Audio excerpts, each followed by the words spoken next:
botar aí na tela.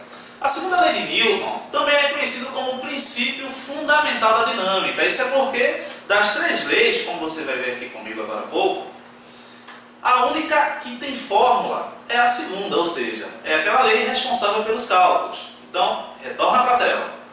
Sempre que a soma vetorial das forças que atuam for diferente de zero, será gerada uma aceleração proporcional ao seu valor e inversamente proporcional à massa. Então, o que é que isso quer dizer? Na lei da inércia, a gente viu que a resultante, ou seja, a junção de todas as forças que atuam no corpo, é igual a zero. Se isso acontece, o corpo está na inércia. No entanto, se isso não acontecer, aí nós teremos justamente a explicação da segunda lei, que diz que quando a resultante, ou seja, quando a soma é diferente de zero, vai ser gerada uma aceleração. E dizer que essa aceleração é proporcional à força é dizer o quê? Quanto maior a força, maior também a aceleração. Ou seja, forças grandes, grandes acelerações, forças pequenas, pequenas acelerações. Professor, e o que é que significaria dizer que é inversamente proporcional à massa? Dizer que é inversamente proporcional à massa é dizer que quanto maior a massa, lógico, menor é a aceleração, porque mais difícil vai ser de você mover ou até mesmo de você conseguir frear esse objeto, beleza? Sendo assim, então, a nossa equação, a tão falada equação, já que eu disse para vocês o quê? Das três leis, essa é a única que tem a equação. Ela vai estar aí na tela. Analisa só. A força resultante, esse Rzinho aí significa isso, é simplesmente, como eu falei para vocês agora, a junção de todas as forças que atuam no corpo. É igual à multiplicação da massa pela aceleração. Então, turma, o que você vai precisar saber sobre a segunda lei é somente isso. A força resultante, o que é a força resultante? A junção de todas. É a multiplicação da massa pela aceleração. Então, se alguém perguntar para vocês o que é a segunda lei de Newton, você pode responder o texto ou você pode resumir. Você pode responder simplesmente a fórmula, já que essa fórmula é nada mais do que uma tradução do que diz o texto, ok? Só a nível de informação, em homenagem a Isaac Newton, a unidade de medida que nós vamos utilizar para o cálculo da força também é Newton, ok? Então, com isso, vamos aí para nossa terceira lei. A nossa terceira lei, como você está vendo aí na tela, é o chamado princípio da ação e reação. Esse princípio da ação e reação, ele diz o seguinte, ó, acompanha comigo aí na tela. Toda ação gera uma reação. Com o mesmo módulo, quer dizer, mesmo módulo é mesmo valor ou mesma intensidade. Mesma direção e sentidos opostos. Ou seja, toda ação produz uma reação e essa reação ela tem a mesma intensidade da ação. Ela tem a mesma direção e tem sentido contrário. Professor, é que eu tenho dificuldade de diferenciar direção e sentido. Olha, direção, por exemplo, se eu traço uma reta nesse eixo aqui, eu estou traçando uma reta na horizontal, beleza? Então, quando se fala em direção, se fala em quê? Horizontal ou, por exemplo, vertical. Professor, e sentido? O sentido, ele vai ser o quê? Por exemplo, para cima, para baixo, em relação a mim. Para a esquerda ou para a direita. Então, isso seria o sentido. Logo, direção horizontal, vertical, diagonal. E sentido, para cima, para baixo, em relação a mim. Para a esquerda, para a direita, ok? Então, não confunde direção com sentido. Sendo assim, então, observa só. Um ato simples, como o ato de você andar, ele envolve totalmente a terceira lei de Newton. Por quê? Como você está observando aí na imagem, para que uma pessoa possa caminhar, ela empurra o chão para trás. Isso é a ação. Ao mesmo tempo, ela recebe de volta a mesma força, deslocando ela para frente. Isso é a reação, ok? Então, atos simples como esse que você está acompanhando aí na tela, representam fielmente o princípio da ação e reação. Você empurra o chão para trás, por exemplo, e recebe de volta a mesma força deslocando para frente. Ou seja, está sendo aplicado o princípio da ação e reação. No entanto, olha a observação aí na tela. Ação e reação nunca atuam no mesmo corpo. Ou seja, se ação e reação nunca atuam no mesmo corpo, você só pode considerar que ação e reação vão atuar em corpos diferentes.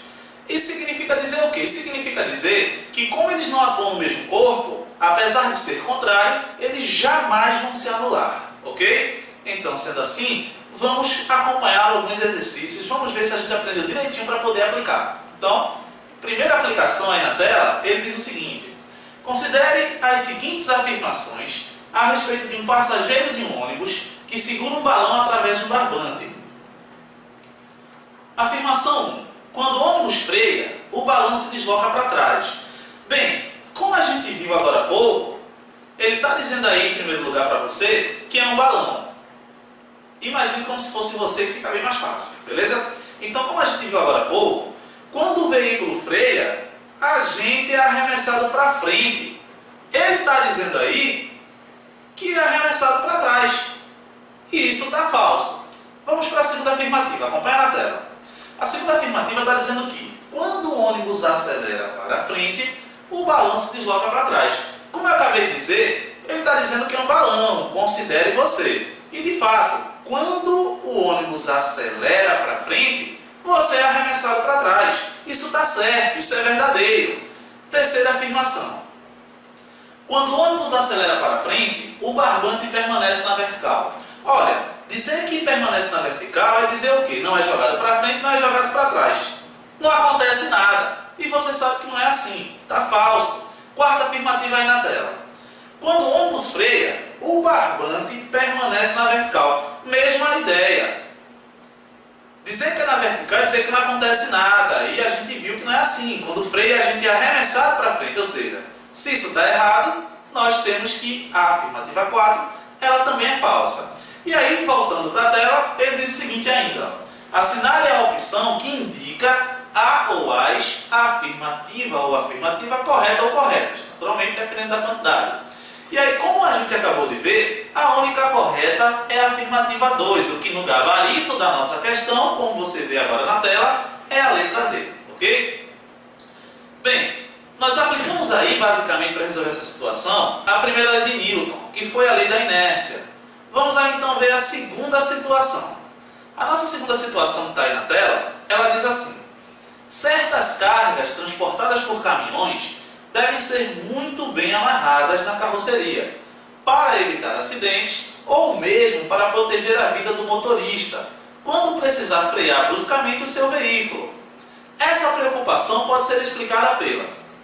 Bem, como a gente acabou de ver, quando o veículo freia bruscamente, você é arremessado para frente. Se eu tiver uma carga lá passando da cabine do caminhão e ela não estiver presa lá muito bem, não estiver muito bem fixa, melhor dizendo, durante uma freada brusca, ela pode ser jogada para a cabine do caminhão, pode acidentar um motorista ou até mesmo alguém que esteja próximo ao caminhão. Durante uma curva para um lado ou para o outro, ela pode tombar para as laterais. Durante uma aceleração brusca, ela pode cair para trás. Ou seja, isso é simplesmente uma explicação que cabe dentro da... Exato, dentro da lei da inércia. Vamos então para as alternativas, acompanha na tela.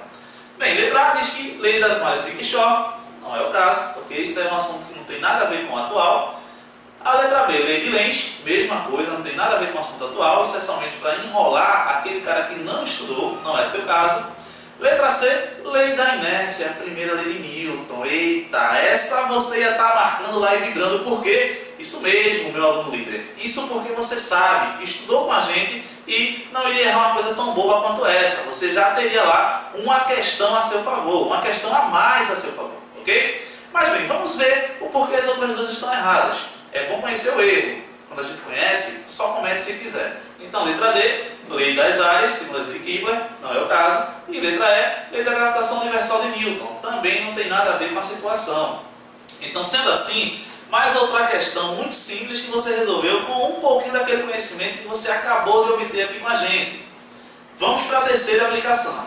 A terceira aplicação, ela traz aqui na tela o seguinte: um corpo de massa 0,6 kg foi empurrado por uma força que lhe comunicou, ou seja, que deu para ele uma aceleração de 3 metros por segundo ao quadrado.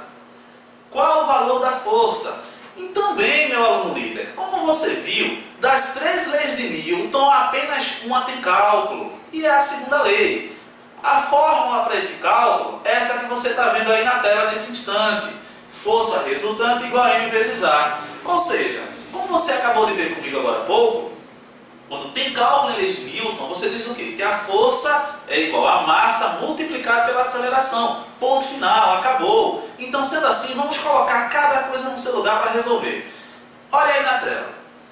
Se a força é igual a massa vezes a aceleração, ele deu ali que a massa é 0,6 e que a aceleração é 3. Então, coloca na fórmula. F igual 3 da aceleração vezes 0,6 da massa igual a 1,8.